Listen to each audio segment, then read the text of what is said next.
Hello. Hi, Michael. Hi, Cody. How are you?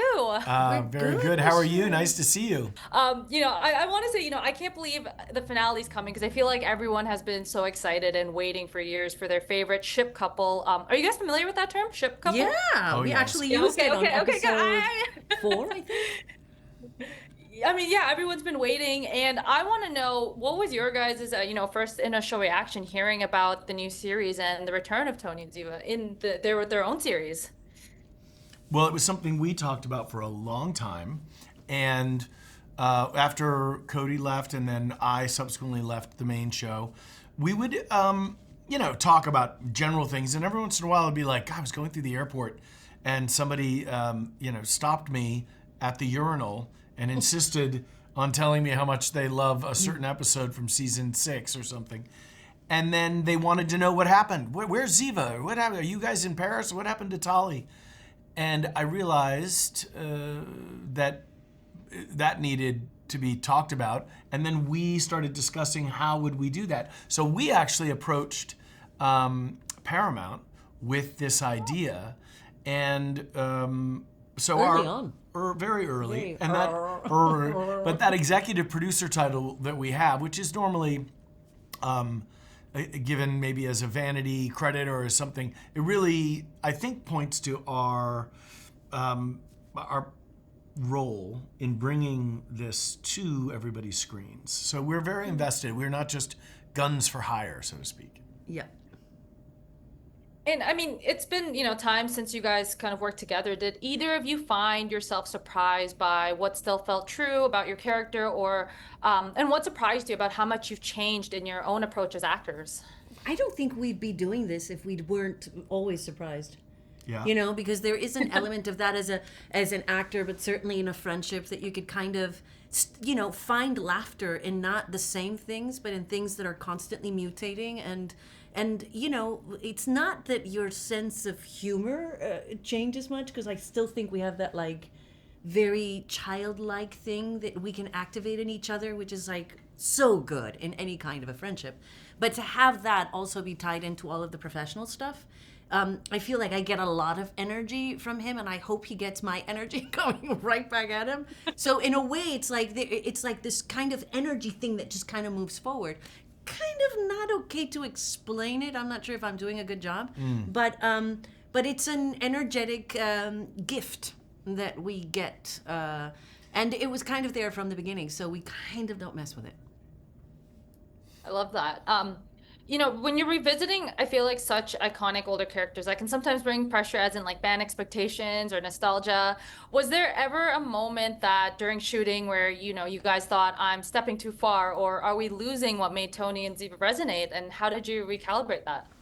I mean, to me, the key thing was thinking about the setting, and I don't mean just Budapest and the future that we were creating, and even the characters.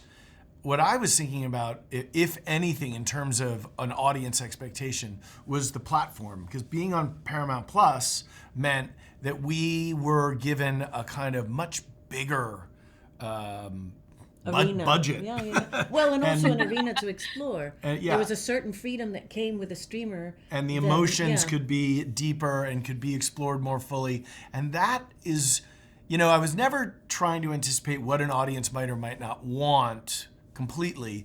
I think I only used myself or Cody, really, we use each other as a sort of tuning fork to make sure that we're staying in key with each other, with the piece, but also, when you're going to be next to Mobland and Tulsa Kings and Landman and all these incredible shows on a streaming platform, you do have to realize that it's a movie. It's gonna the expectation maybe for critics or other people is gonna be out there, and so you want to make sure that it's like epic, and the car chases, the emotions, the hairstyles. Of We wanted to course, make the sure that hair. everything was The as mustache.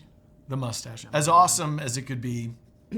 And this finale that's coming is, I think, the culmination of all of those things. And then we have the gift of unscrambling the 10 episodes. I think that audiences are going to take a minute and then they're going to say, wait, I have to go back and I have to watch it again, because you'll see things that you didn't see the first time because of the way that the story has been unraveled. And you're revisiting the past. So a lot of the stuff that's actually the payoff for the fans, for example, all of the romantic bits and things like that, they're getting, but they're all a part of the past. You know, so that was also interesting. And we had to, with John and obviously all the people involved, how did we distinguish those moments in the past from the present, and wigs and all sorts of things that had to come in order to also help the fans. You know what I mean? How do we give them a distinction, those moments? And so that was kind of a fun way of being able to put the puzzle together to tell the story. I want to kind of touch on like revisiting the past. So if you could bring back one character from the original NCIS series or beyond into Tony and Diva's life into a meaningful way, not just a cameo, who would it be, and how would they support or disrupt Tony and Ziva's new life? You know, that's such a great question, because first of all, I think everyone in the mothership, certainly when we were all there, such beloved characters. So I think even if you were to say, oh no, this one or that one, I don't think you could make a wrong choice. I think the fans would be so happy with getting, you know, of course there's going to be people like, oh, Gibbs is, you know, a Papa Smurf, let's bring him in. And the truth also is a lot of people are still actively working and they have a very demanding schedule. So it would be, you know, then you have to get into the logistical things like, are they going to be available? Are they going to be able to be willing to do something, let's say, in their very short hiatus? You know, so there's a couple of things, but I don't think you can make a wrong choice. We had talked when we did our Spotify podcast last year. We had talked to Sean. Ari Haswari. Oh my God! I mean, I would love to see Rudolph Martin, who played Ari, who played your half brother. We talked to Sasha Alexander, who played Caitlin Todd. We talked to now these characters are dead, right? Those roles have been extinguished long since. However, like 20 years.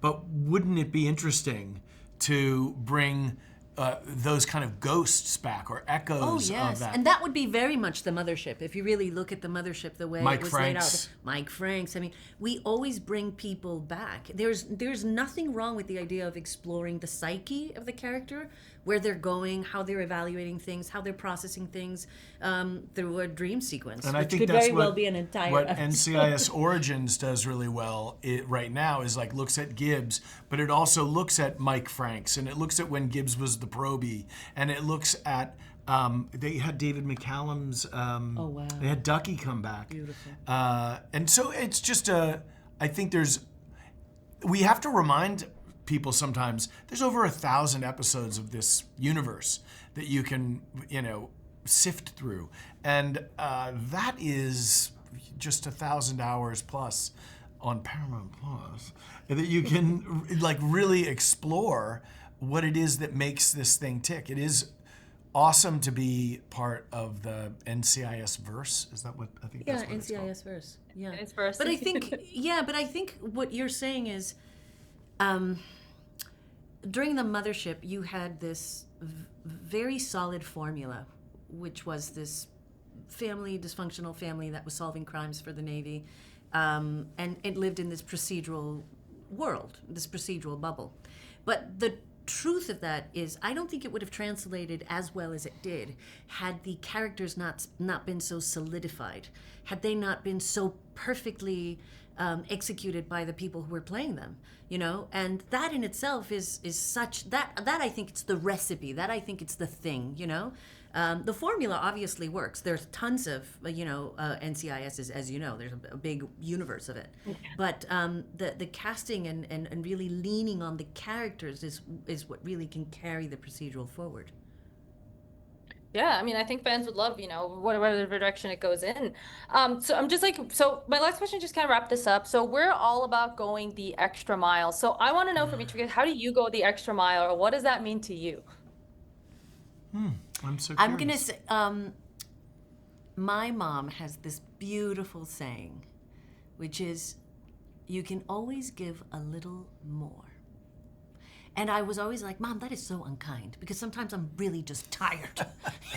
And then, of course, I became a mother, and I understood what she meant. When I am exhausted, there are moments that I will look at my kid, and I will like surpass the exhaustion level.